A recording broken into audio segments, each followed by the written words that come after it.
Welcome to episode 14, Interest Rates and Central Banking. The theme of this episode is the price of money affects everything. And if you have one thing to take away, it's when rates move, the system moves. So last episode, we talked about inflation, how money quietly loses purchasing power over time. Today, we're talking about the lever that often pushes inflation up or pulls it down, interest rates. If that sounds technical, just stay with us, because this isn't just about economists in suits. It's about your mortgage, your savings account, your investments, your credit cards. We're organizing this into three parts: what central banks actually do, what monetary policy means, why rate changes ripple through almost everything. And today we're back with our friend Sabrina, because she's doing something new. She's not just investing anymore, she's thinking about buying her first home. And suddenly something feels different.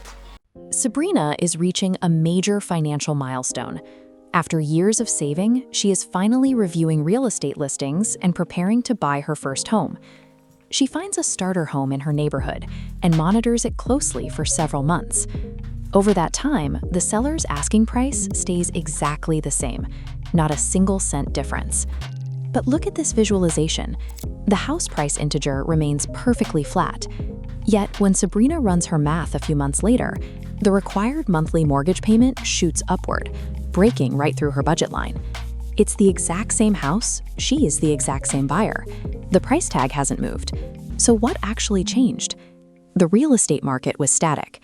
The hidden variable that moved was the interest rate environment shifting beneath her feet. Sabrina collided with an invisible macroeconomic lever, one that dictates the actual price of money itself. Most countries have a central bank. A central bank manages the country's monetary system. In the United States, it's called the Federal Reserve. Its job is not to make the stock market go up. Its job is to promote stability in the economy. Stability means keeping inflation under control, supporting employment, and maintaining confidence in the financial system. Sabrina doesn't see these goals directly, but she feels their effects, especially through interest rates. Their mandate is not to keep the stock market climbing. Their job is to maintain broad economic stability by balancing inflation and employment. To manage that balance, they use a thermostat for the economy, controlled by a single dial, the short-term interest rate. They don't set Sabrina's mortgage directly, but adjusting this rate forces a chain reaction, causing auto loans, credit cards, and mortgages to adjust in sync. So as Sabrina kept researching, she discovered something important. Monetary policy has two main directions: tightening and easing. Well, what's tightening? When inflation is high, central banks often tighten policy. Tightening usually means raising interest rates, slowing money flow, and when rates rise, mortgages become more expensive, credit cards cost more, business loans rise, and Sabrina immediately sees the connection. Her potential mortgage payment jumped. Well, what does it mean when it's easing? Well, when the economy weakens, central banks may ease their policy. Easing usually means lowering interest rates, encouraging borrowing and spending, and when rates fall, mortgages become more affordable. Businesses may expand, consumers may spend more. These macroeconomic changes do not hit consumer bank accounts instantly. Monetary policy works with a severe lag. It is like steering a massive cargo ship. You turn the wheel sharply, but the vessel takes miles of deep water to change its trajectory. Sabrina isn't experiencing today's policy decisions. She is getting hit by the massive wake of an economic wheel that was turned months ago. Interest rates are simply the price of money, and when the price of money shifts, the behavior of the entire society shifts with it. Now Sabrina runs the numbers carefully. If mortgage rates rise from, say, 3% to 7%, the monthly payment on the same house can jump dramatically. And that's exactly what she's seeing. When rates rise, credit cards cost more, car loans cost more, businesses may delay expansion, investors may shift towards safer yields. But when rates fall, borrowing becomes cheaper, home buying often increases, investors may pursue growth assets, and markets react because the price of money changed. When the price of money changes, behavior changes. And Sabrina is now experiencing that firsthand.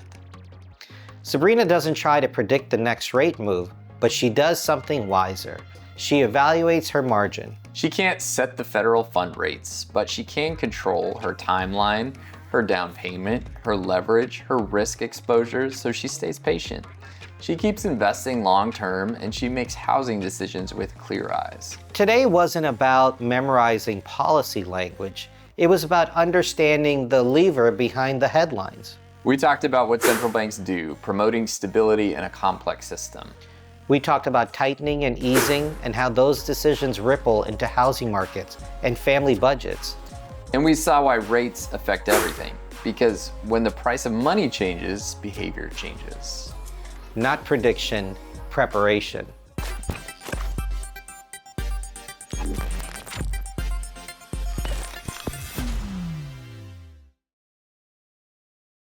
I think I've seen rates affect my family because we've rented for a number of years, living in different places, and we've thought about buying a house over the years.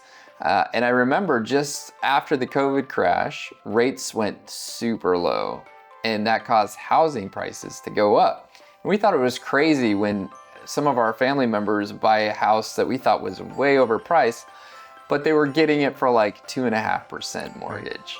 And at the time, I didn't really comprehend that like, hey, this is an incredible time to buy, even when the price of the house is high. Now, it's an inverse.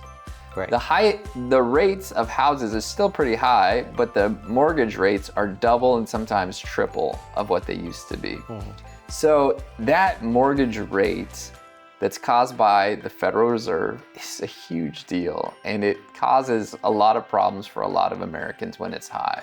Absolutely. That's why pay attention to the interest rates.